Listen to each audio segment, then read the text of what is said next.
touches on the idea that what have hoped for may not always come to pass, and what we fear may indeed befall us. The speaker's patience and longing are tested by the separation, and they are left to wonder how they can endure the pain of being apart.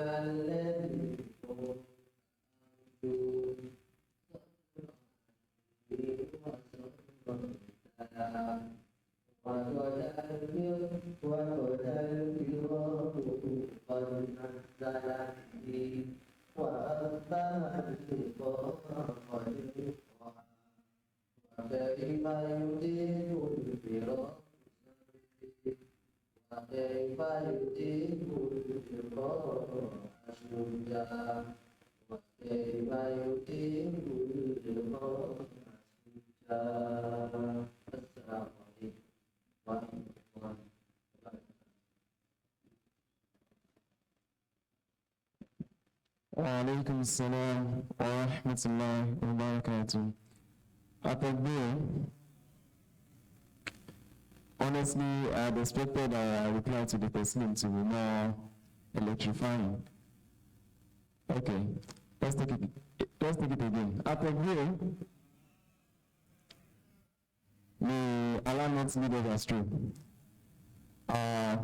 These are, I won't say young kids, but these are our children, maybe one of them, but our fathers and mothers, these are your children who Allah has put in a society that has preserved them upon goodness. Because certainly, we know what is going on in the world now. What our young brother has just recited with such soothing voice, if it were somewhere else, he will start his own halqah tomorrow. And he will be doing a salat every Sunday. We ask Allah subhanahu wa ta'ala to preserve them upon goodness and make it easier for them and not against them on the day of Qiyamah. Now, we will be going into the lecture proper. And our topic for discussion is the quest for spiritual balance. The quest for spiritual balance. And our lecturer, who is already on seats, is Professor Abdulrazak Kilani. I say Asalamu Alaikum waramatullah wabaraktuh. So.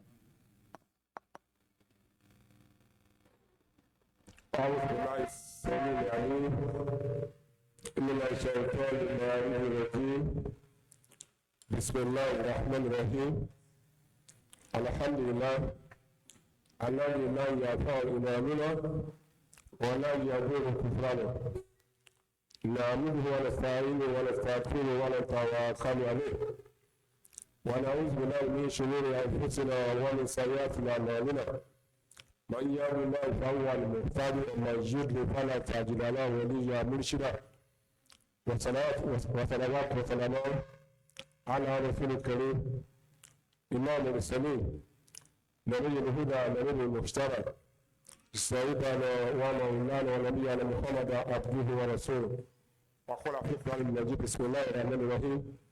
يا أيها الذين آمنوا اتقوا الله حق تقاته ولا تموتن إلا وأنتم مسلمون. أما بعد، السلام عليكم ورحمة الله وبركاته. All praises and thanks are due to Allah subhanahu wa ta'ala, the Lord of the world, who does not benefit from our act of righteousness, and our disbelief, arrogance does not harm Allah for eternal. We thank Him, we praise Him, we adore Him. We testify to His oneness. We testify that whoever that is rightly guided, no one can mislead him or her. And whoever that remains unguided, no one can guide him or her. We seek Allah's trusted blessing on the soul of our leader, our teacher, Prophet Muhammad, sallallahu alayhi wa sallam. We seek Allah's mercy and blessing on him, his family, his companions, and non-Muslims who follow this path of Islam to the day of resurrection. And I say, you believe, fear Allah, Azza wa Jalla, how is supposed to be fear, and do not die except you die in the state of Islam. Once again, we thank Allah for giving us this opportunity of this another IPC. We pray Allah Azza wa Jalla to accept it from us and not of without Amen. Let me thank the chairman of today's and the church openly, the Amir of area unit of MSS, the IPC organizer, the entire membership of MSS Bizo, and area unit in particular, for inviting me to take this talk in this year IPC. And I pray Allah to accept it from each and every one of us. Amen. I'm going to start this lecture by narrating a story. The story is that during the period there was a Caliph called Harun al-Rashid. He was an Abbasid Caliph. He ruled between 766 CE. No, he was born in 766 CE and he died 809 CE, meaning that he lived for 49 years old. He was the fifth Caliph of the Abbasid Empire or Caliphate. He became a Caliph in the year 786 and he died at the age of, he died in 809. Roughly 45 years as a Caliph. If you subtract 45 from 49, you will remember the year, how old he was when he became a Caliph of this noble Ummah. His name is regarded as the golden age of Islamic civilization. Students of Islamic civilization will tell you what happened: science, knowledge of medicine, Islamic fiqh, that is jurisprudence, and many other things. One thing, he saw an old man, very old, and the old man was planting date palm. He was very shocked. How will an old man be planting date? When is he going to benefit from this date he was planting? How was she saw immediately another man who was just interested in material acquisition? Then they asked him, Baba, why are you planting date or date palm at your age? And the man looked at him and said, yeah, he said, the date we are eating today were planted by some people in the past. Let us plant date today so that those who are coming before us, after us, will get a date for them to eat. Today, we are gathering today here because of MSS. That's the point I want to make there. Some of us were in MSS about 2 decades ago, 3 decades, 4 decades ago. I used to be director of program in LBC for some years. Meaning that we met some people date and we ate from the date. Now today, you are eating from the date some people planted. Are you ready to plant date on the platform of MSS so that people coming after you will be able to eat from that date? IPC is not a new program. It's a program that has been happening many years now. 180, 170 now. MSS is 70 years, but the IPC is 100 edition. We have twice in a year. April IBC and December IBC, make it twice in a year. So you can divide it into 2. It will give you the number of years IBC have been organized at the A zone and at the B zone. Those who planted MSS, they were small, they are youngsters, students of Queen's College and Queen's College in Lagos. Secondary school students. They were not even graduate, they were not even undergraduate. But what happens is that sincerity of purpose, when you are sincere with any action you are doing, leave it for Allah. Allah will grow it, Allah will germinate it. May Allah forgive all those who planted MSS. May Allah accept their return. May Allah accept the good they have done. And as we are sitting down today, whatever reward we are going to get today, may Allah extend it to to them in goodness. And also pray that the same thing will be extended to all of us, who for circumstances where we find ourselves in River State, we still find it appropriate, auspicious for us to have an FBC for our children, the other reward each and every one of you. So those of you who are here today, in about 20 years from time, you'll be asking yourself the question, you are in FBC. Have you planted your day? So I'm telling you, plant your day today and see where you're going to be in about 20 years from now. May Allah preserve each and every one of our goodness. Now, I'm going to discuss this topic under nine subtitles, 9 items. The call for spiritual balance in Islam involves harmonizing worldly and spiritual aspects of life. When we talk of balance and in Islam, it's like a weight, something you use to weigh something. And Islamic spirituality is about unity of Allah, Tawheed, faith, Iman, and moral values, or halal, or adab. All these must be combined for a successful life for a Muslim. Islam, in achieving wisdom and balance, is fundamental for spiritual growth. It emphasizes moderation to prevent unrest and chaos.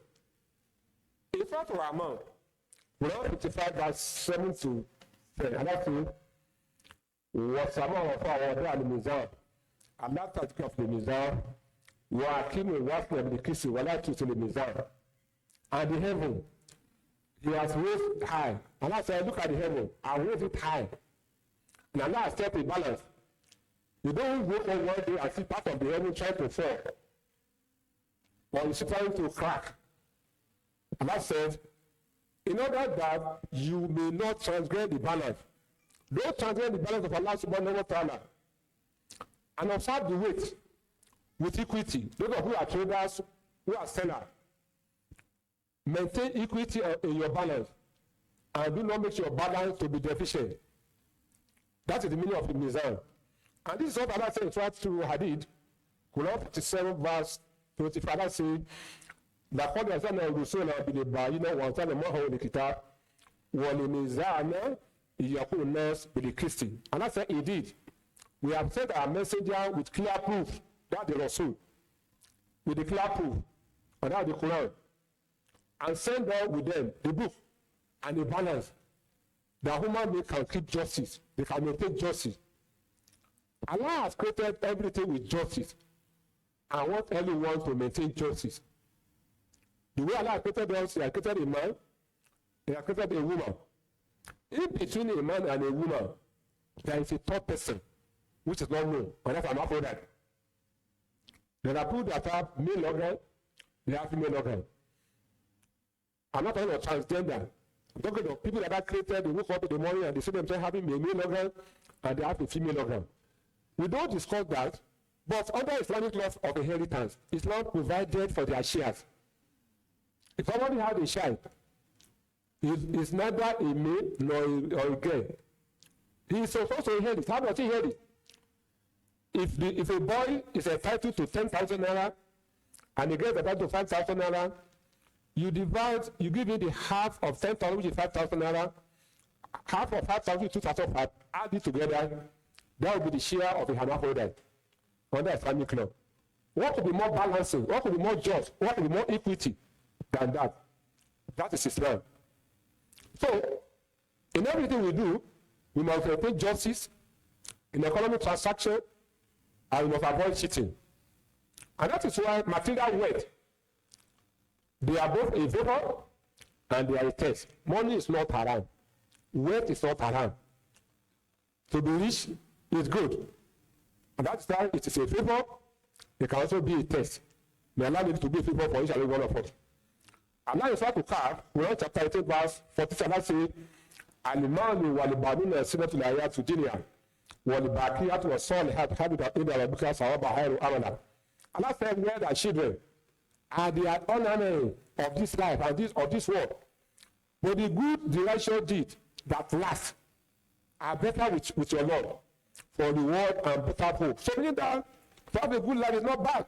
Pray for this. ربنا آتنا في الدنيا حسنة وَقِنَا آخِرَةِ حَسَنَةً وَقِنَا عَذَابَ النَّارِ. Surah Al-Baqarah, Quran chapter 2, verse 101. You pray for the goodness of this world and goodness of the hereafter. May Allah protect us from hellfire. This is the balancing of Islam. There are some of us, when you are very poor, you will say that when somebody is rich, it's like he is not practicing Islam. When you are a poor man, if Allah now puts you into position of richness, you know appreciate that. One of the things we learn those days when we want to go for we want to restart at this Abu Hurairah. Oh, the hungry. He was one of the Abu Sufa. He was very poor. I was talking about that. But Abu Hurairah became very rich later in life. So we should balance it all. When we analyze the hadith of Abu Hurairah, who never had money, Abu Hurairah became a governor. He became a governor of Bahrain at a particular time in his life. And he became rich. He did a embezzle, but he became rich. He became wealthy. So that's the balancing. When we are doing IVC, in our time, you slaughter a ram now, you slaughter a cow, is that not correct? We are not blessed to do now. In our time, we buy fish.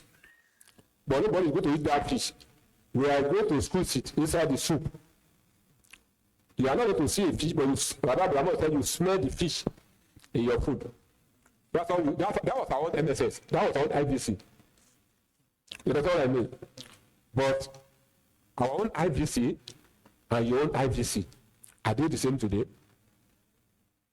So these are the issues why we must balance our spirituality.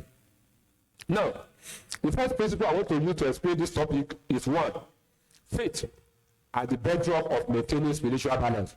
Iman. Faith or Iman is a race either to the top or to the bottom. Iman is a race to the top or to the bottom. And this is why Imam Shafi'i says, your soul, if you do not keep it busy with the truth, it will keep you busy with falsehood.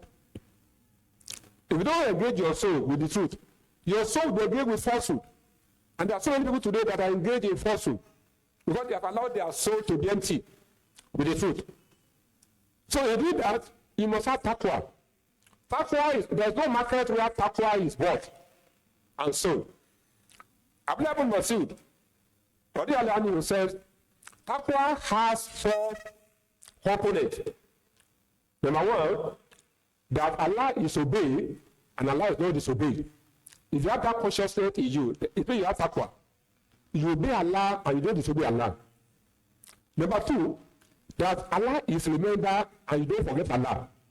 In any condition you find yourself, you remember Allah, you don't forget Allah. Allah said, Allah said, remember me, I'm going to remember you. Baqarah verse 152. If you're able to do that all the time, then you have taqwa. Whether you are hungry or you are fed, whether you are alone or you are with people. The third one is that you appreciate Allah and you are not an ungrateful person. Kufru is said, when somebody is a kafir, it is an act of gratitude. Because of what Allah has done for you, you are not appreciating Allah. This statement of Nabi Masud is found in the book of Al-Hakim.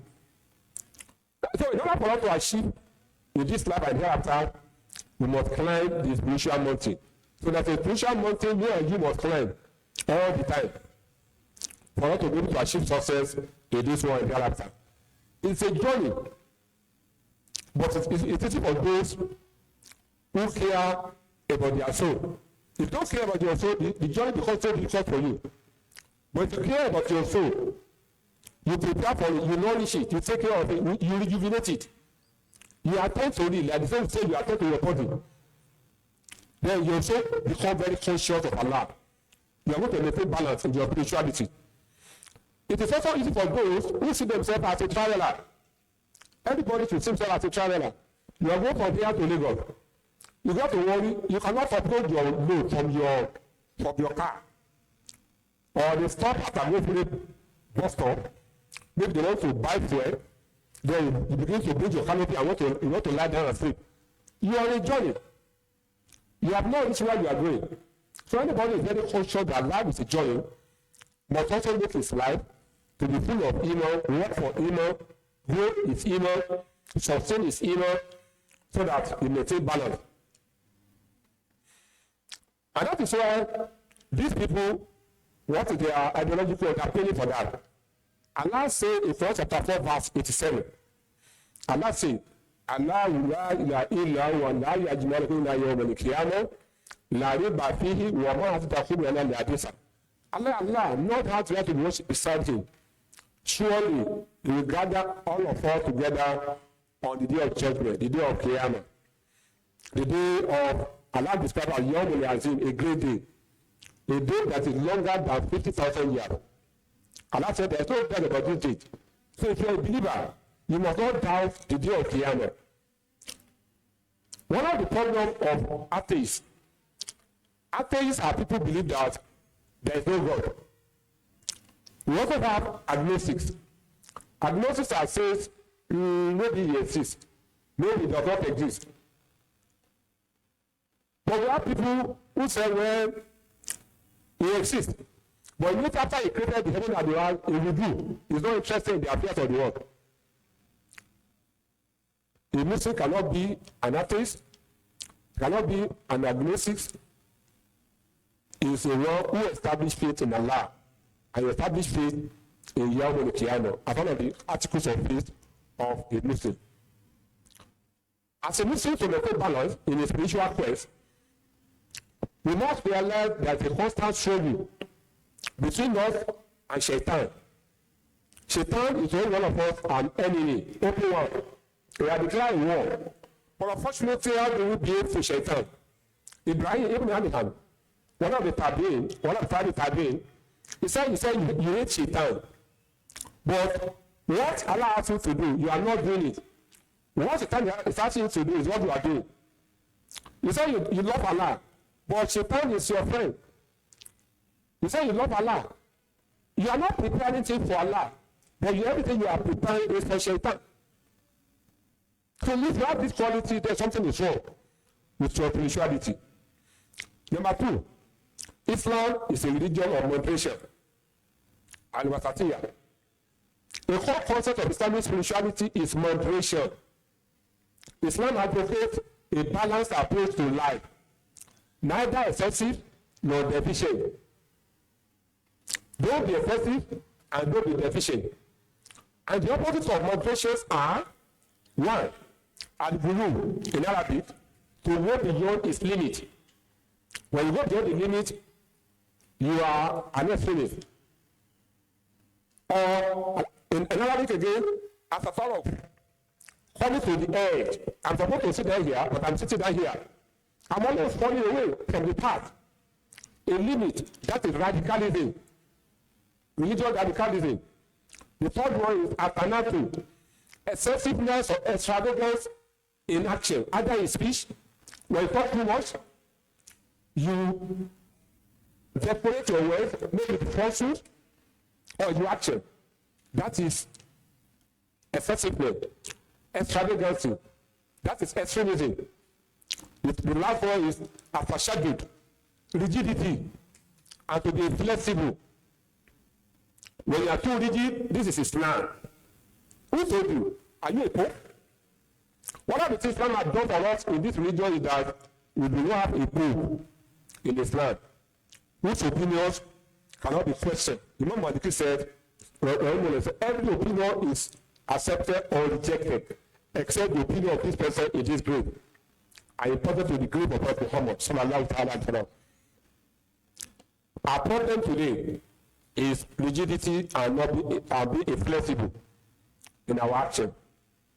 Most of us who are youngsters, the youth of today, a PQ, a jurisprudence, any position in PQ or jurisprudence has minimum of 3 positions. Minimum of 3 positions. You have the majority view, you have the middle point, then you have the minority view in any position of it. But what we do as young people of today, we'll be quarreling among ourselves. Look at Tarawih. Tarawih is 8, Tarawih is 11, anything after that is burial. And we take it upon ourselves to fight ourselves. We don't listen to ourselves. The more money to sell, Tarawih is 33 rakah. The more money to live in a dinner. Women said 20 rakah. So what is the wahala? So start fighting ourselves. Everybody, somebody say 33 rakah, the one that say 11 rakah, the one that say 12, 20 rakah, is a no-waffling. It's voluntary act. Why should voluntary act now become a problem of dividing the woman? Now, when you look at human beings, in respect to their faith, human beings are classified into three groups. There are those who are very who are steadfast, they remain steadfast along that path. Category number one. Number two, we have those who are very negligent or lackadaisical. They are not come to the limit set they are allowed. This is what we call laxity. Then the third one, we have those who have gone above the limit. Acceptable. These are the extremists. In Islam, category 2 and 3 are condemned. That is, you must not exhibit laxity, you must not exhibit extremism. You remain steadfast. Pastor Kino, just be steadfast on what you have been commanded.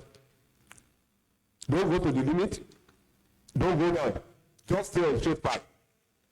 This is because our woman is a woman that is balanced. If we want to talk about what all of us can say, what azalika jalimakum meta wasata, what if I call you other than when you are calling of Adeko Shaida. And I said, we have made you a true Muslim, a just, balanced nation, so that you will be witness over mankind. And the messenger of Allah is a witness over you. You are a balanced ummah. You do not exaggerate to the left or to the right. And he also said, again, Adin Yusra, religion is very easy. If you overburden yourself, it becomes difficult for you to do. Most youth pass through these stages or this stage of extremism because of lack of proper understanding. During the time of Prophet Muhammad, sallallahu alaihi wasallam, there was a man called Abu Israel. If you are perform hard, you know the heat in Mecca or in Medina. When you have not performed hard, maybe you are going to Maiduguri or Sokoto or Kano, you know the heat. This is not heat. This is your humidity. Now, they were under the shade. Abu Israel was outside observing Nafila. Then the Rasul said, why is he observing Nafila outside? They said, he has vowed that's how he will be praying. So that the Prophet said, bring him in. Bring him in. What he's doing is an act of extremism. Allah does not allow himself to do extra reward for what you are doing. Bring him under the shade. Let him pray under the shade. That is our Islam. Some of us, when we are learning Islam, what we do is rigidity, problem. Some of us will be fasting Monday, Thursday, 13, 14, 15, and you have been diagnosed of ulcer. When they tell you, say, inshallah, mashallah, Allah is going to heal you. The student died in the of learning. That should be last year or so. When I read the story of how the student died, may Allah forgive, may Allah accept his return. If he has taken to the path of understanding the day, he was a student that was very good in religion, wanted to practice his day, always in the mosque, reading the Quran, from a very poor home, but medically he overused the body, and he succumbed at the age of 21. So when you look at the medical history, he didn't have that favor of Allah for all those things he was using his body to do. But because of lack of understanding, he was overdoing it. And he succumbed. His head collapsed and he died. May Allah forgive him. So, Allah also told us that the revelation of the Quran, Allah has not given you to make the heart, it's not for hardship. It's not to Torah. Quran 20 verse 2 to 3, We have not sent out the Quran to cause you unhappiness or to cause you hardship. It's a reminder from Allah to you. There is no portion of Islam that will make Islam hard on you. What are the things we see people talking about in social media are based on rigidity, not being flexible. What is good for Mr. A may not be easy for Mr. B. What Mr. B be able to do without any wahala, Mr. C doing it can cause him or her his or her life. Allah said in Surah Al-Gabir, Quran 64 verse 16, Allah takula monstatatu. Fear your Lord according to your capacity. It's not a verse encouraging you to be lazy, but that the question paper may be the same, but the answers are not the same. The questions are the same, but the answers are not the same. Don't giraffe. Don't look at this person's answer before you do your own template of your life. That's your spiritual balancing. Again, Islam is easy with no difficulty. Surah Al-Hajj, verse 70, Allah says, Allah has not laid down on you any hardship in this day, in this religion. In Quran chapter 2, verse 185, Allah said, when you're talking about fasting, Allah gave some rukhsah, exception. If you are this, don't fast. Allah said, it does not intend for you any difficulty. And that's why there's in the Sharia, there's what they call rukhsah. It's a study. I have a friend who did a PhD on that. The rukhsahs in the Quran alone. Exception, wide exception. And that's when we talk of Islam. This is the religion I talk about reading books. You must study it. There's a difference between reading books and studying books. Most of us today, we are readers of books without digesting what the author has written. And we use them to preach. We create problems in our society. And that's why I also say gentleness is found in something. It beautifies it. When you take it out, it becomes ugly, unattractive, very unpleasant. So gentility is the hallmark. Be gentle even in speech. Be gentle in your approach. Be gentle in your interaction. Even as an imam, when you are doing salat, you must consider those who are paid behind you as an imam. You don't use yourself as an example. Then what you do? You have the elderly, you have the children, you have the pregnant who are paid behind you. That's a gentility. Today, we have the culture of name calling. We have the culture of takfir. It's a kafir. It's an unbeliever. There are people today who are distributing paradise and hell every day. I remember when Babamu did that. I was shocked. A guy on Facebook said, Babamu had gone to hellfire. He had gone with his BDR to hellfire. After, if Babamu had not done anything good for me personally, there's nothing I'm going to mention. In 1991, I was in Abeokuta. Maybe 1980 or so. My grandmother died. 89 or 90, my grandmother died. My mother was the first child in our place. Okushishi is a ceremony. You must do it. If you don't do it, like you are a shameless child. The mother came to me in Abeokuta and I said, Abudu, this is my mother's funeral. We are not talking anything about it. You want me to be a shameless child? We my dinner brother are not talking. I have to do it. And then no problem. I went to the town. I went to go and buy Babamu with this carton. He had Joku. I just put inside the tape and I walk away. Thank God my mother cannot operate the video. They can't operate the tape. So when I came back, he had finished. I will do. So because of what I did, I had to go and buy carton for me. I said, no, look, I said, no, I don't want to listen to them. And that was the end of that thing. My mother had died, my grandmother, so nobody talk about that thing up to this one. How will anybody apportion? Nothing, 89, how many years ago now? That was about something years ago. And I watched the video, the lecture of this man 40 years ago, when he did about this Okushishi, funny. If that's the only one, how will anybody apportion hellfire for such kind of a man? The last lecture he did before he died was on this thing, where he said, I've never seen 3 days, 8 days, 48 days. It was the lecture he went for, and he cleared I was not fine, went to the hospital, and he died the following day. So, these are extremism that people are doing in the name of lack of understanding of the religion. Many of them today, they change their methodology in that one due to lack of knowledge. I remember in this MSS, there was a time they called Large Jama. Large Jama affected us the proper court here, but I told my grand because I knew the fatwa, the author of the fatwa, and the content of the fatwa. It was written in Arabic.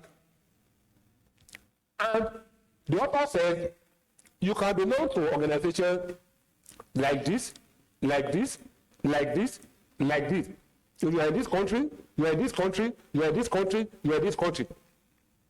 Our people in Nigeria, what do they do? They remove that aspect of the fatwa. And they are distributing it around. So we took that ground, there's nothing like that.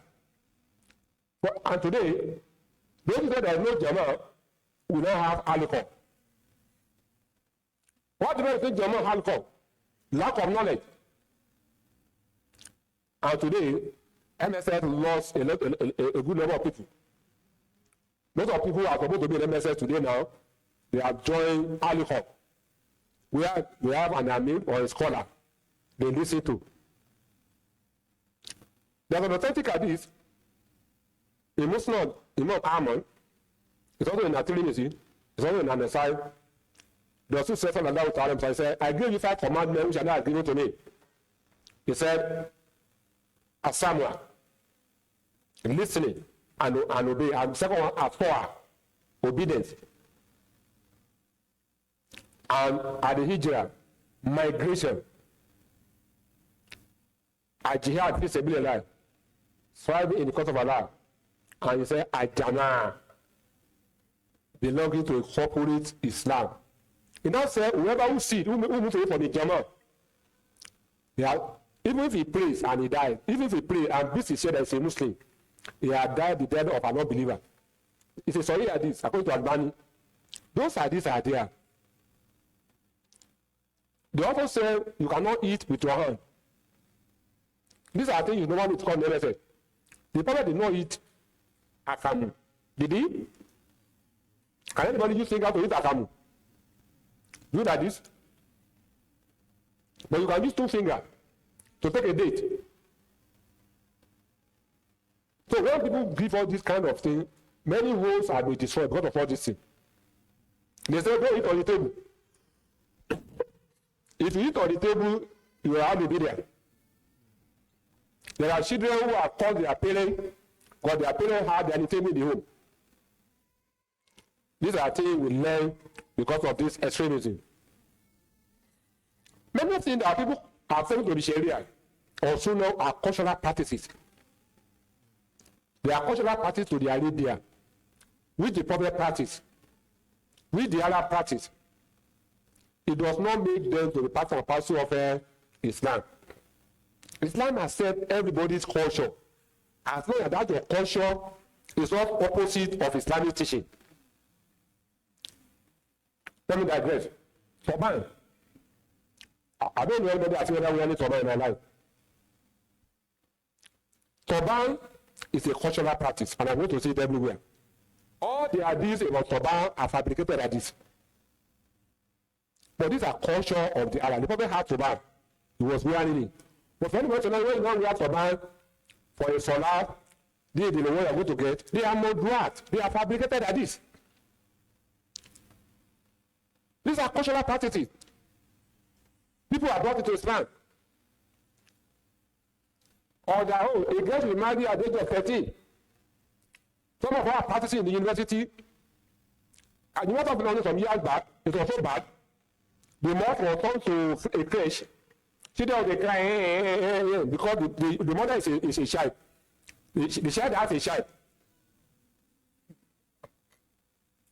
And that's what we turn our society to today. Now, opposite of that is laxity itself. Laxity itself is another form of extremism. This one is doing too much. This one is not doing at all. You know, concern him or her. What are the causes of that? Parental upbringing. Many parents are last at home. They don't give the best upbringing for their children. Some children will grow up not knowing the real Islam. Number two, lack of Islamic knowledge. When people have no knowledge of Islam, they become last. Peer influence. Friendship in schools, friendships in their neighborhood. Your friend is not wearing a hijab, you are also not wearing a hijab. Your friend is going to a party, you are going to a party. Your friend is sagging trouser, you are also sagging trouser. Number four, the environment itself, where we live, what we are seeing, the environment is responsible for what many of us are.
So you want to maximize that reward. Or you are observing 12 rakah of Nawafi in a day. Why are you doing that? The Rasul said, whoever that does that, Allah is going to prepare for him a mansion, a paradise. You want a mansion to be given to you.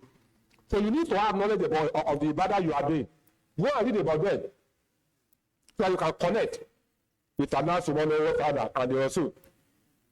The Rasul says seeking knowledge is an obligation on all Muslims. Again, when people sit down for knowledge like this, one of the rewards they get is that the angel is going to descend on them. because they are seeking knowledge. Now, students of Islam will now say, no, not every knowledge. That's not correct. It's only Islamic knowledge. It's only when you are going for Quran or you are reading Hadith. Who says so? Any knowledge you are acquiring and your intention is to please Allah is a form of knowledge. As long as the knowledge is beneficial, whether it is engineering, whether it is medicine, whether it is law, whether it is nursing, as long as you are going to use to benefit humanity, that is a form of knowledge. Whoever that is tired of learning must be tired of life. Those of you are youngsters, you say education is a scam. How will anybody say education is a scam? And you are believing that before you get papa is tapping and is making money from cryptocurrency. So the one of the education is a scam, and you agree to that. And he's going to school. You end up being his bodyguard or his PA later in life, or a security guard or his dancer. So go to school. Don't allow anybody to deceive you. We also have among Muslims who believe that people should not go to school. And I was somewhere in Naushi some time ago, there's a group who are in Naushi at a particular time, discouraging people from going to school. I also saw somewhere around Shaki, there's a group like that. I also around Mokwa, in Najase, there's a group like that.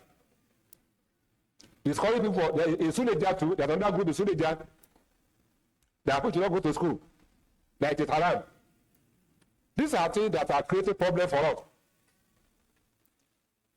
So whether you are in IT, whether you are doing robotics, whether you are doing engineering, you are doing nursing or medicine, or you are reading Islamic science, it is knowledge that help the society that Islam says we should do.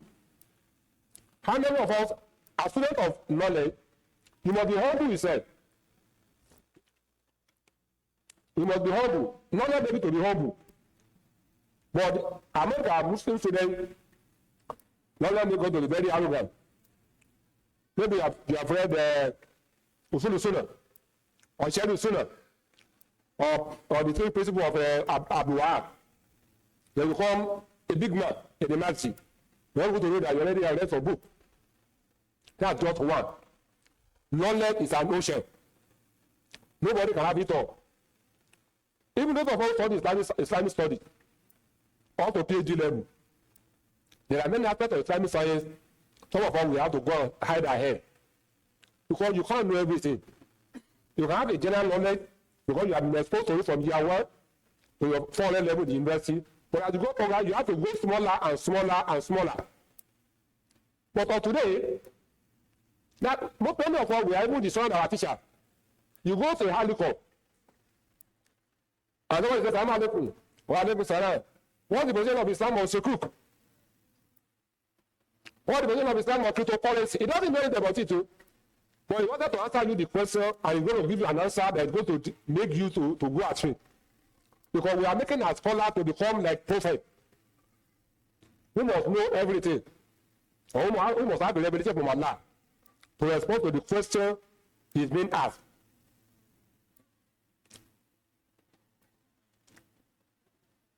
As students of knowledge, we must keep on asking Allah to give us knowledge.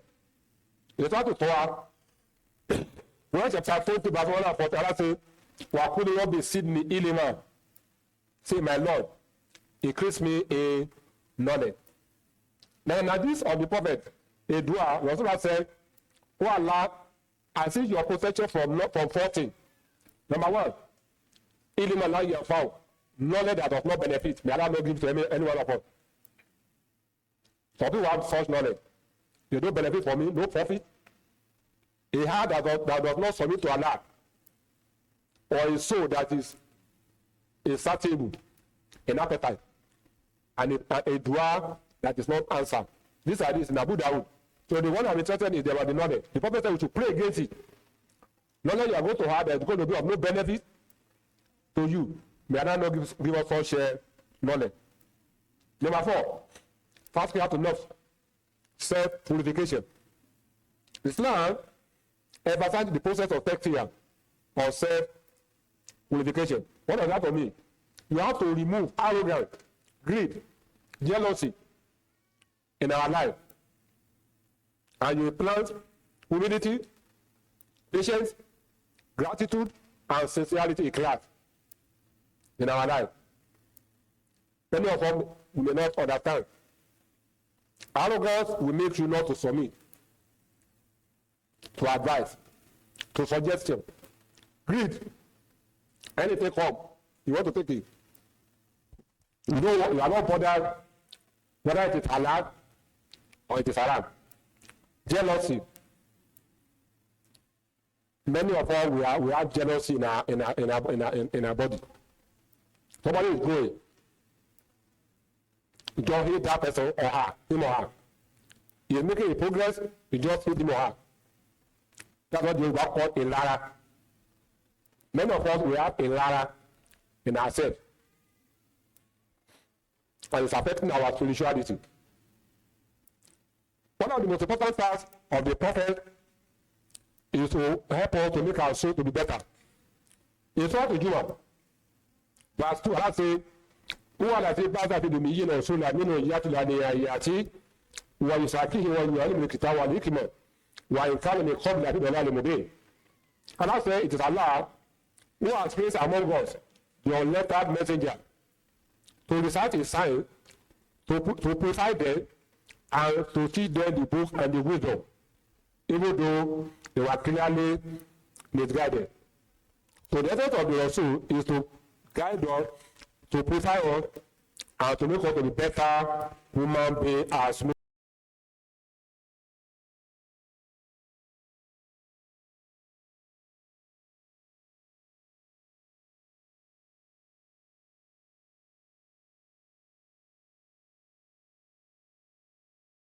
He foresee he that purifies. What is it? The soul. Take care of it. Nurture it. For you to have spiritual balance. But it becomes corrupt, or it's a failure. He that corrupts it. Amnon ibn Amr, he said, you have 4 enemies as a human being. Number 1, Shaitan is your enemy. Number 1. What the weapon Shaitan uses? Your stomach. When you consume too much food, when you eat too much, Satan is trying to get you. You are not disciplined yourself with what to eat. Satan is trying to get you. Now, what is the how do you check it? Hunger. That's why fasting is recommended. That I do it all the time.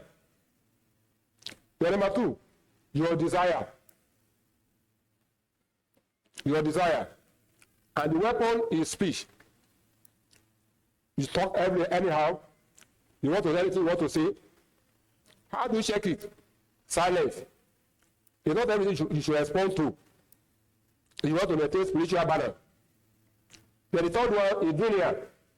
This world we find ourselves. What does it use? You'll be interested in wanting to meet people. You want people to know you. You want to be popular. You want to socialize. You want to be sociable. And I say, well, how do you treat it? Retreat. Go back to your house. Stay indoor. Don't be available all the time. Don't be everywhere. Avoid too much of social media visibility. Some of us, when we are eating, it's on social media. We get married, it's on social media. We want to cook, it's on social media. That is not the attitude of a believer. Then the 4th one is yourself. What is the weapon? Too much of sleeping. When you sleep too much, how do you avoid that? Not sleeping too much. What is the implication? Too much of sleep damages the intellect. You will not be able to think properly on any issue. It brings idleness, laziness, and procrastination. And let me sleep for 1 hour. Do nothing. I'm going to do it later. Let me wake up. That's procrastination. Something you can do now. You want to sleep. By the time you wake up, maybe time has even passed. These are the first. So you need to train your body. Your body, you need to train it. And as Muslims, we must be very healthy. physically. We will make ourselves to be healthy physically by avoiding so many things to discipline the body, including food, including sleep, including talking, so that we can have a successful, moderate spiritual life. Then the fifth one is shukru wa sabru, gratitude and patience. Islam teaches that both gratitude and patience are very key virtues to maintain balance. Gratitude means that you appreciate the blessing of Allah. When you appreciate the blessing of Allah, you show contentment. Our problem is that, like I said earlier on, the question will be the same, but the answers are not the same. Hey, Allah has done this for this. He has done it for that. You are not satisfied with what you are. That person you are jealous of is using you to ask questions for Allah. Oh, Allah, do this thing for me that you have done for him.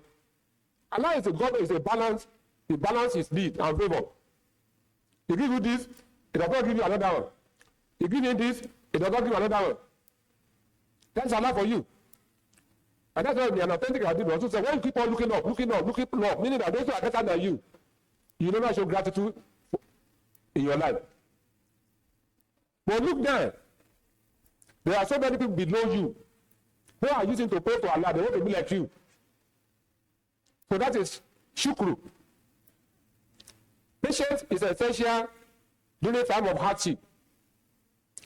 A balanced Muslim in the world who remains thankful in a period of adversity and prosperity. When there's prosperity, you say Alhamdulillah Rabbil Alameen.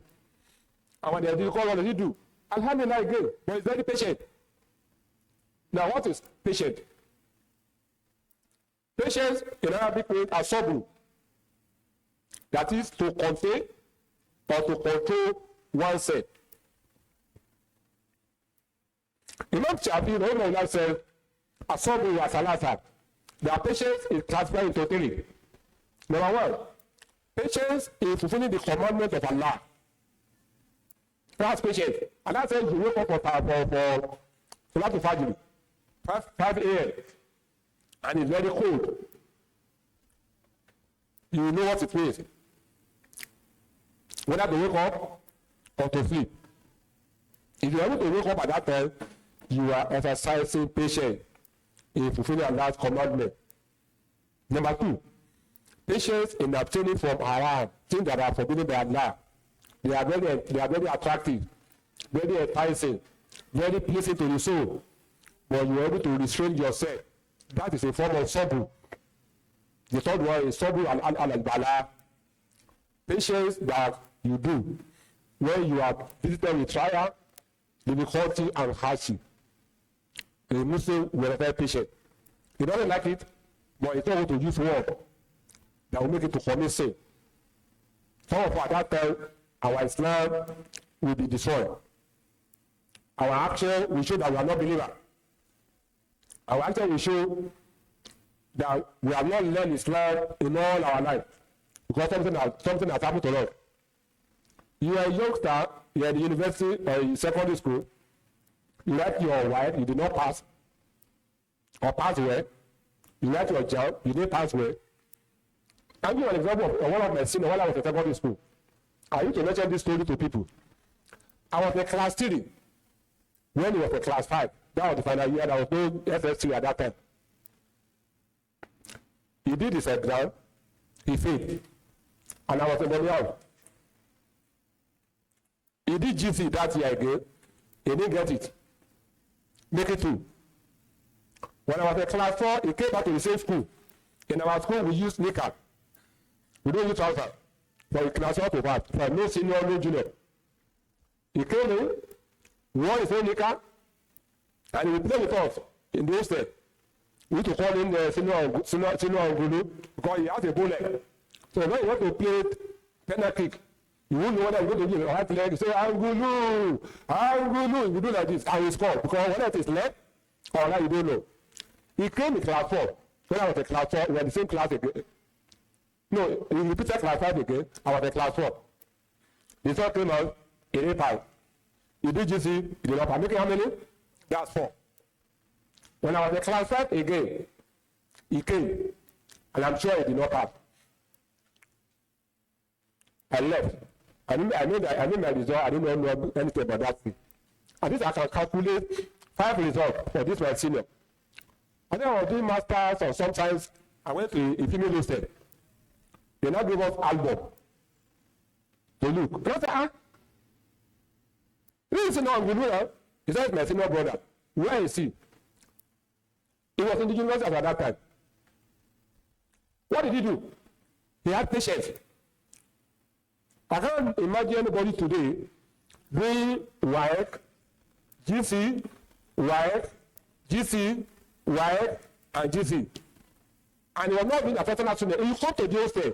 If you know what hostel and bully, what hostel and bully used to be, if you're a senior, you won't come back. Because senior, you know, they're waiting for you. But he will come, wear his knicker, and play with all of us. And so, the point I'm making there is that it happened to you as a Muslim, what are you supposed to do? So we now say you are looking for a solution where there is no solution. Or you did jam, and you are not admitted. It's not enough for you to forsake an Islam, or to not be able to do things that you are not supposed to do. Now, what is gratitude? Gratitude is shukru. It will be appreciative of Allah. It will be grateful to Allah and appreciative of people. There are two things here. You appreciate, you show gratitude to Allah for what He has done for you. You also appreciate human being, because Allah is going to use human being as sabbath, circumstances. Allah is not going to come down from heaven. Human being will be used either to help you, to lift you up, give an advice, teach you something, introduce you to somebody, and that's it. So you must be ready. You must show gratitude to Allah and appreciative of people. What type of shukru? Number one, is the first shukru of guidance to Allah. Everyone of you are here, if you say Alhamdulillah Rabbil Alameen. If not because of Islam, how can you imagine that those who are doing Baghdad, you will like one of them. Those who are putting cross, or those who are bowing down to cross at the capital, you will like one of them. If Allah has not guided you, you need to study the ideology of Christianity more, and for you to appreciate Islam. But if you are there, you will not have known that you are in the path of error. Then you need to appreciate those who have assisted you to become what you are today, your parents. Maybe at the age of 3 or 4, your parents, they are already put to a madrasa. You have a man coming to there to teach you, or you have a madrasa you attend. Appreciate your parents. Pray for them, thank them. That is the greatest form of shukru. Alhamdulillah, all the time to Allah. And thank you, appreciate your parents for what they have done. So any more gratitude for Allah's guidance. Many claim to be Muslim and they still stray from the path of Al-Islam. My daughter was showing me Abdulaziz Adedimeji, the one that married from Ekiti State, Mope. He said, my daughter said, they say, he always preach during Ramadan. They know how to preach. But during Christmas, he was wearing Father Christmas with his wife. As a man, any man that married wrongly, his life will never be the same. He has married wrongly. You want to go and marry a Christian, not a Christian from Lagos, not a Christian from Ogun, or from Ekiti. You are missing too. But those people, they take Jesus Christ to be from Ekiti. The way they take Christianity in Ogun and Ekiti, you think that Jesus Christ was born in Ekiti now. So he can't survive. And then the man cannot survive without marriage, and they want to retain his Islam. So there are people like that. Many are involved in throwing banger for Christmas. Some are disturbing their parents for clothes. Muslim children. Daddy want to buy clothes for me for X-Man. Daddy want to buy clothes for, because she doesn't know. He doesn't know. It's a Muslim child. His name is Muslim. Her name is Khadija. Her name is Aisha. But she doesn't know that it's wrong. One of those who are asking for uncle, grown up, when I graduate, their son uncle, went to do S-Man for me. His name is Abdulazak. Ablative. But he doesn't know. He has even said Happy Christmas to people during this time. Because he doesn't know. So one must not thank Allah. Shukru for the favor and blessing of Allah. Good health. Appreciate your good health. When you wake up in the morning, you're able to wake up. Go to the hospital and see people that are there. Some of the day on SCU. Now you have to see our they are never living nor dead. If they have all the billions in their account, between their life and their billion, they will take their life and say the billion, let the billion go. What of your righteous family? If you are here today, your parents allow you to be here. He even dropped you. He gave you money. He paid for your registration. And he's going to come back to pick you. Say, Alhamdulillah for you. Be grateful to Allah. For the family Allah give it to you.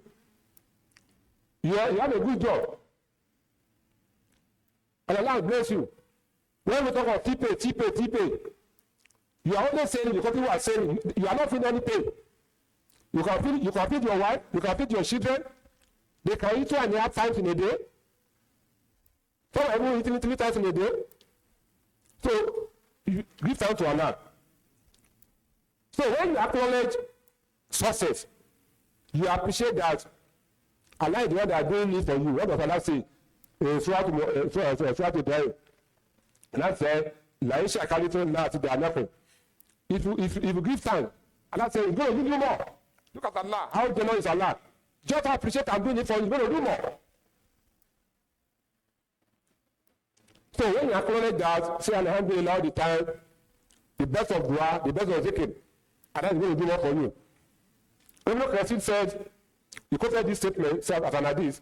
He said, a servant of Allah might be deprived of a provision that was written for him because of a sin that he commits. What does that mean? When you commit sin, it can deprive you of what Allah wanted to do for you. If your prayers are not answered, you are not promoted, you are not healthy, you are not getting what you want, things are blocking for you. People said they will say you are not making it. Your prayer points are not being answered. Check yourself. Sin is a major impediment for the acceptance of dua. Sin is a major impediment for progress in life. If you avoid sin, you see progress that will be made in your life.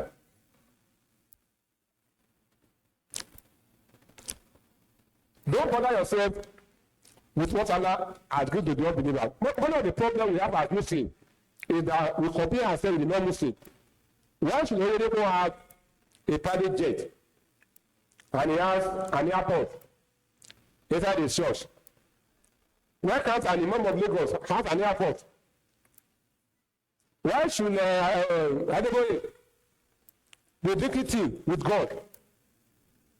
Why not Imam Asalamu be doing that? These are the things that bother you. There are 2 verses in the Quran. Go and read the Quran chapter 9 verse 55. Quran chapter 9 verse 85. Within an average of 30 verses, Allah repeated the same thing. Quran 9 verse 55. Quran 9 verse 85. Allah says, Fala yujibuka muwaluhu, wala uladuhu, inna ma yujibu billahi yasibu biha, fil ayati ni wa tasiyaku, wa afusahu wa kafirun.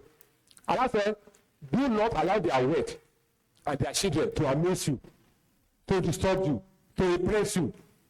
Allah said, in reality, it's our plan, the plan of Allah, to punish them with all those things you are saying in this life, so that their punishment will be harder on the other Qiyamah.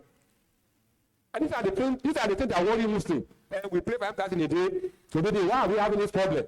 But these verses are in the Quran. Verse 55 and verse 85. Surah At-Tawbah.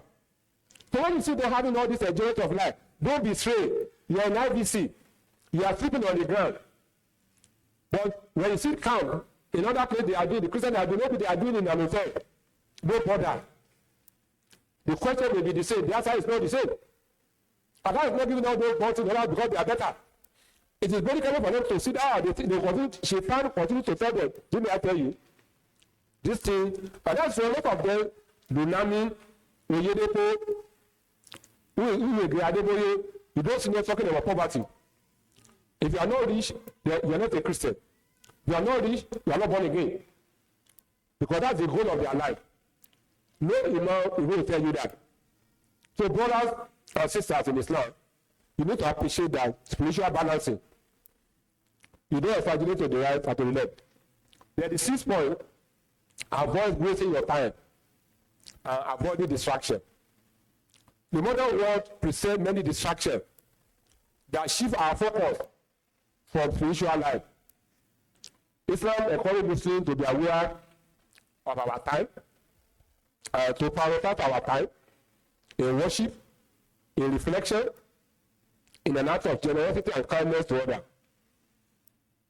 Some of us, we are taking religion to be dispute and fall. And when you go to social media today, you'll be disturbed with what people are posting, what people are saying, especially the Muslim people. I don't want to call them scholars. I don't want to call them scholars because they are not scholars, they are just comedians, Muslim comedians. Because they are looking for traffic. YouTube is paying them, Facebook is paying them for the traffic they are making, so they need to make comedy. But unfortunately, me and you, we are calling them scholars of Islam. So we need to avoid that. And I say, in Surah Al-Asr, in an Islam Muslim, that by the time human being is in the state of a Lord,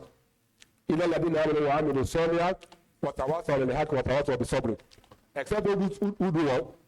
Who counsel one another into truth, into patience and perseverance. Let me also tell you, Abdullah ibn Husni, Abdul Medina, said, whenever two men from the companions or the messenger of Allah used to meet, they will not depart until they have recited Surah Al-Asr in its entirety to the other. And one of them have given the statement of Salam. These are this entire. These are the practice in MSF. These are the practice normally in MSF. Until people came, they said, no, it's bid'ah. It's bid'ah. And what happened? They cancel it. There's no bid'ah about this thing. It's a Sahih hadith. What they don't know becomes bid'ah. What is practiced by others, and not that they do not know about it, is bid'ah. It's an authentic hadith of Al-Qur'an. So when you have a program, after talking to yourself, do what they ask you. Reflect on the meaning, so that you don't waste all your time. People came, they say it was bid'ah. Because they want to call down the bid'ah, people started dropping all those things, which is based on lack of knowledge. Imam Shafi also said, if the people were to ponder on this surah, it would have been enough for them. Just this surah. He said that's the only surah in the Quran. That would have been enough for the Muslim. Now, time wastage on the social media. One of the things we need to look at is that time is very transient. What does that mean? It vanishes away like a cloud. It passes away like a rain. Allah now said, it's not to Nazir. When they say, we only in the world just for a few hours, we are like spend 80 years. We are there for a day, it's 120 years. We will have forgotten. That's how life is all about. Before you know it, you have finished his time and he has gone. So, whatever has disappeared of time from your life, will never come back. And then you don't waste to use it well. For you to maintain spiritual balance. Time is the most priceless possession of any human being. It's not even your money. The genuine capital you have is your time. Don't waste it. Use it well. But those of you who are young, how to use your own time? Many of us we are busy doing nothing. Busy doing nothing. You may be busy doing something. Your money, many of us we preserve our money. But we don't preserve our time. Money can come back, the time can never come back. And that is why it is better for you to look after your time than your money.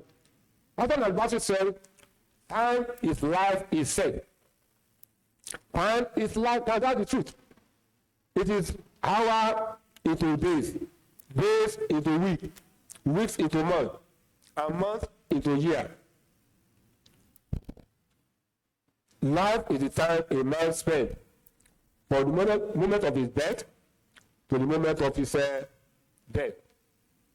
Human being will regret wasting their time at two times. The time the person is going to die and on the day of resurrection. No matter how, even when you are doing well, if I have done better than this, maybe I will be better than this. Those who have not done at all, they will regret wasting it. Now, what do we do with our time as Muslims? One, God preserves your time. You preserve your time just like your wealth.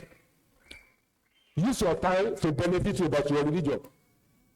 Use your time for your personal worldly life. You want to learn a skill. You want to learn a training. You want to learn anything to improve you. Use your time. Use your time for the welfare of your ummah, your Muslim community, the organization you belong to. Your time is also used to settle an obligation. You have obligation to Allah. Settle it with your time. Obligation with your family. You are a husband. You are not hustling. Your wife is not hustling for you. And you're very proud. You're a regular husband. Or use your time for the masjid where you pray. We should not come to the masjid and the masjid will be very dirty. We cannot let that happen. You go to the mosque, the curtain for the ablution will be so black. It's Nigeria. But the youngsters, they don't do anything. Our parents, our father, with their low education, they preserve all those assets. Some of us, we have not bought a ball to be the most in our life.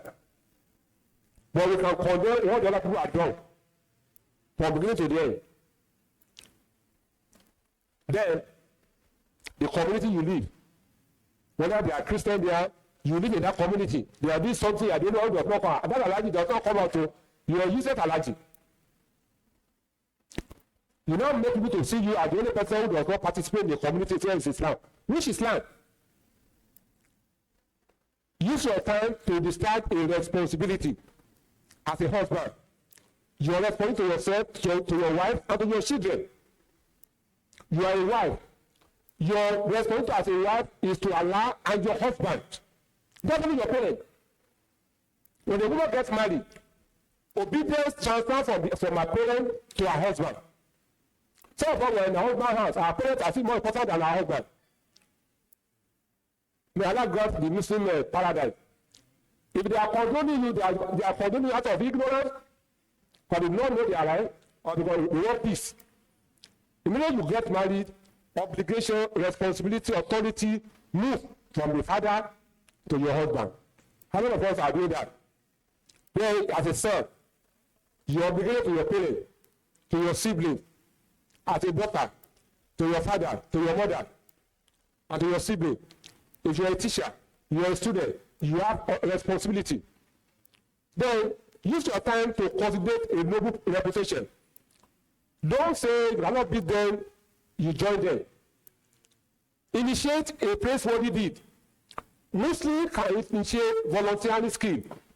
In any sense, in those days we used to volunteer to do things. NSS is not about IBC alone. NSS is a year round, weekly program. It's not only the AMIR, the MV's organizer, maybe the secretary. It should be part of the program they are doing. And use your time to gain knowledge.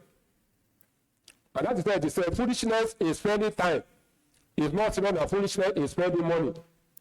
When you are foolish in spending your time, you are more foolish when you spend your money foolishly. You don't know that many of us are very foolish. I'm going to tell you why. If you look at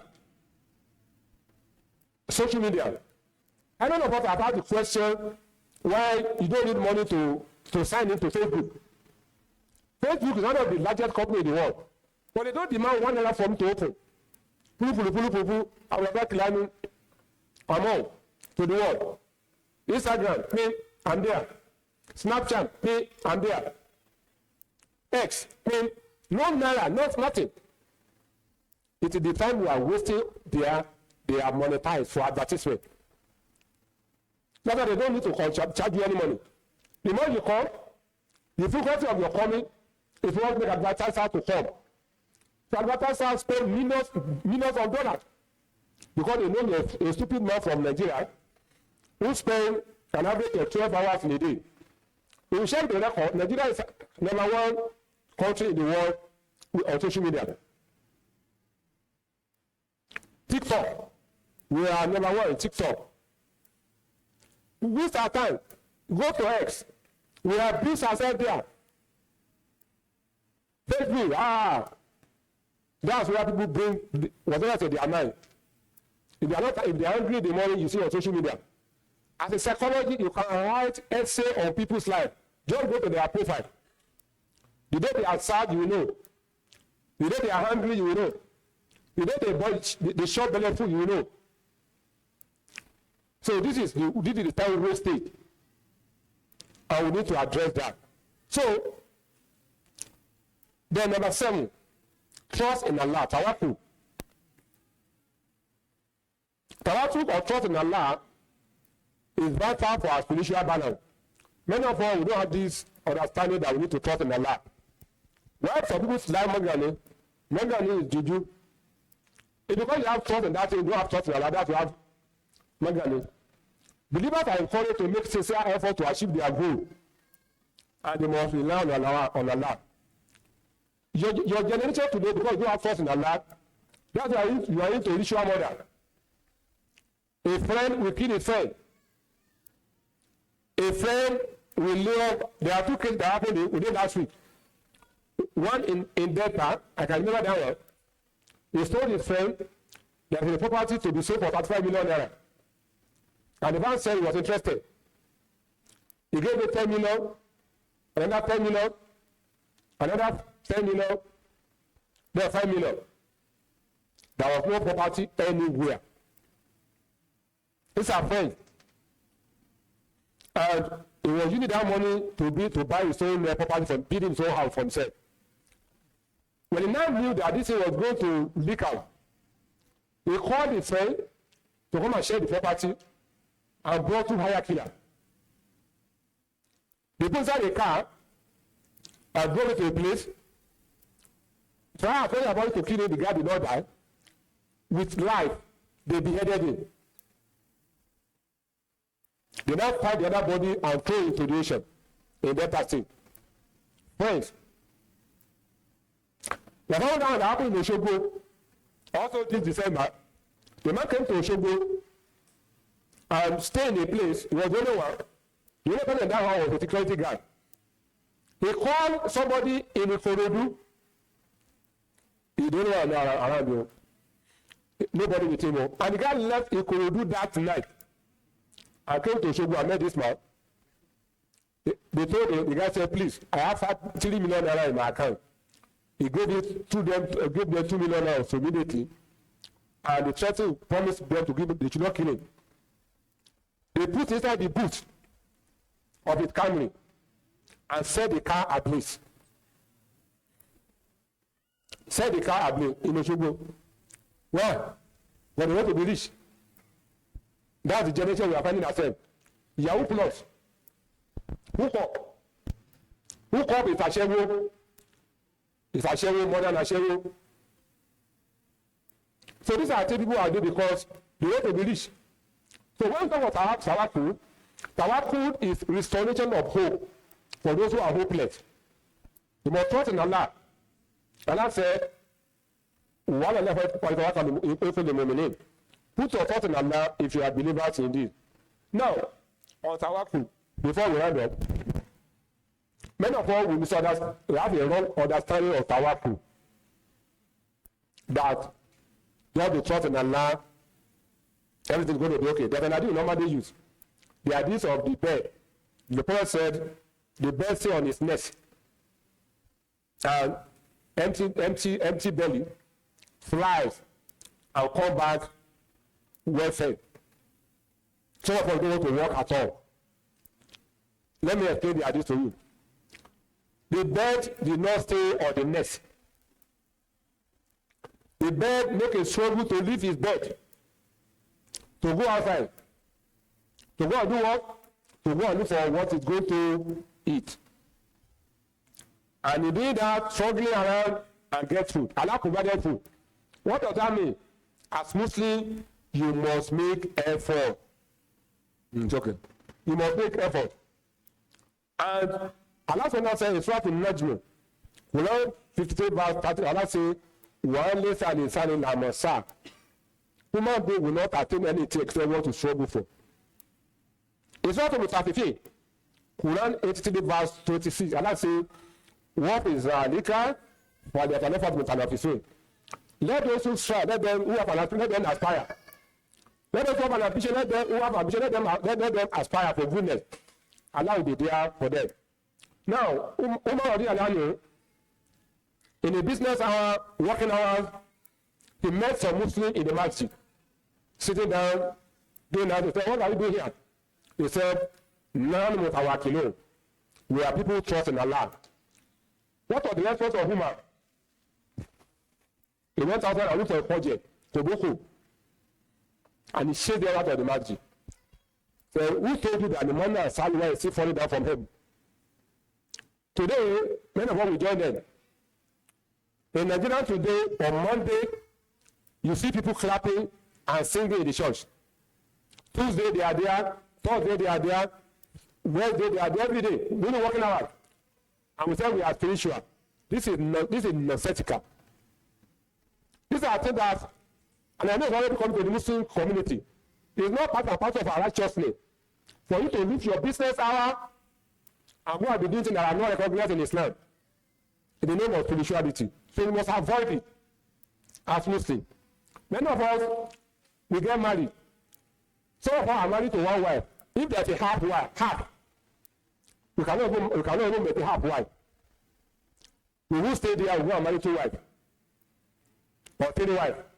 There will not be the problem to the Ummah. The number of phones that are blocked in the last 1 month are blocked. I can't count them. Asalamu Alaikum. We are now going to be with you. I'm so. I don't know why they have my number. From Sokoto to Maiduguri, Maiduguri to Kano, Kano to Zaria, Zaria to Okene, Okene to Ilorin, Ilorin to Lagos. Now every day. What I do, I just read it and I'll block it. Begging for food, and what are women? Begging for food to feed their family. Who are the irresponsible husbands who make them to the family, to the mothers? So these are the issues of lack of spiritual balance. Islamic ethics of tafakkur. Tafakkur is reflection. Our environment will reflect about it, we ponder about it. I just have some questions to ask here. Many of us today, we are anxious to upload a photo, the real reflection of the event. Many of us, we are guilty of show for many of our actions. While posting your food, you are being served at your home in a restaurant. There are people who are like this in the house. They are not sure of anything. You are not in a restaurant, or your wife has given a very good food and there is a snake or turkey on top. Don't you know you are created for that person? While posting your tawaf in the Kaaba, while posting your Eid clothes, where some people are still, they don't have money to buy one. While posting your children's success and accomplishment on social media, there are families who are struggling with their own children. Your son has made it. Well, congratulations. Maybe you're looking for Gusoye. I don't know, they go for it. So that's what you're looking for. And your own is making first line, you are so happy and jubilating. You don't need to do all those things. If you want to thank Allah, tell your few friends. Many are sad with the performance of their children, and they are struggling with it. You have met an accident. You see some people still breathing. You don't want to look after them. You want to snap their picture or video it so I can upload it. You want to be the one to break the news like a TVC. You are in a janazah salah, you are in a janazah prayer. Between videoing the janazah and participating in the one rakah, which one is more important? You see people where they are watching. I've seen a video where they are watching the court. People will be doing the video. What do you want to become? What do you want to achieve? So this is how bad it is. Somebody is drowning in a flood, and he's doing like this. He needs help or she needs help. But you want to snap or you want to video. There is not robbery attack. You can quickly call the police, but you are busy videoing. So these are problems of our society. Finally, zikr as an inner peace. If you want to have inner peace, again is zikr. Ibn Qayyim Rahimahullah said, zikr means is the food for the heart. If you want your heart to be eaten, do zikr. It's a weapon against shaitan. Do zikr. If you want to cure the disease of your soul, do zikr. If you want to have a connection with Allah, do zikr. I did not say asalatu. I didn't say zikr, there will be dancing and singing. You could also have Allah as wa tubule. You could be subhanallah wa bihamdihi subhanallah al-azim. These are zikr. Let your lip be wet with zikr. It can be Quran. Don't do self-help. One of the benefits of zikr is that it is not regulated in terms of quality or in terms of quantity. I'm explaining myself. You can do zikr without ablution. You don't need to do ablution to do zikr. That qualitatively. Quantitatively, it is not restricted by number. You are doing silver, you can be doing as many you want to do. So that's the benefit of it.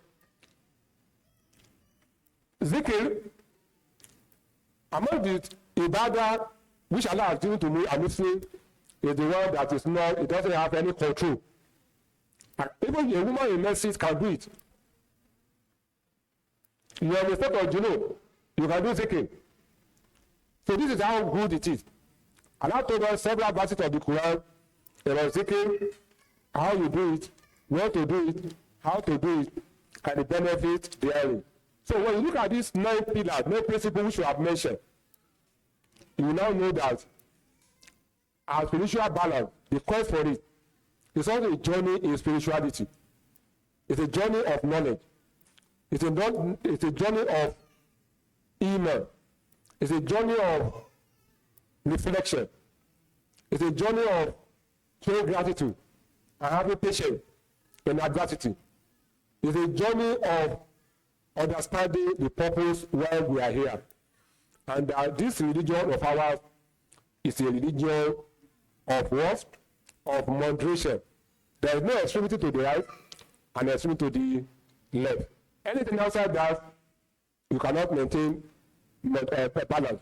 When we have a topsy-turvy, when we have a problem in the world today, it's not connected. Some of the reasons I have identified, and some of the things I have recommended as a way out to that.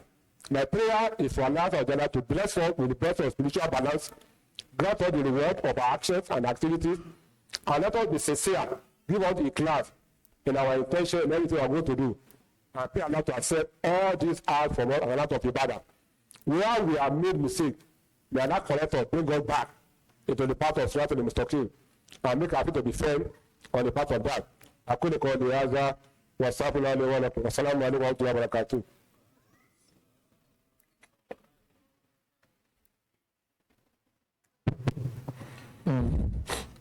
Jazakumullah khairan. Please let's all together say Jazakumullah khairan to our speaker. I think we all enjoyed the lecture to the extent that even I got carried away. I wasn't checking the time. It was so. Asalamu Alaikum. Waramatullah, wabaraktuh. Peace be upon you. Welcome to Al-Usrah Children Home, a loving refuge for vulnerable children in need. Our mission is to provide a safe, nurturing environment where orphaned and disadvantaged children can grow and flourish, guided by the teachings of Islam. We foster their faith, education, and personal growth, empowering them to become confident, compassionate individuals who will make a positive impact in the world. Our dedicated staff and volunteers provide care, support, and guidance, helping our children heal, learn, and thrive. We strive to instill the values of Islam, including empathy, kindness, and gratitude, to shape their characters and futures. If you have a child in need of care or know of an orphan who requires a loving home, we invite you to bring them to Al-Usrah Children Home. Our doors are open to provide a safe and nurturing environment for them to grow and succeed. Join us in our efforts to make a difference in the lives of these precious children. Support Al-Usrah Children Home today and help us create a brighter future for them. Contact us at +234 803-339-3555 and 08033096125 to learn more about our programs and services. Jazakumullahu khairan, may Allah reward you for your kindness.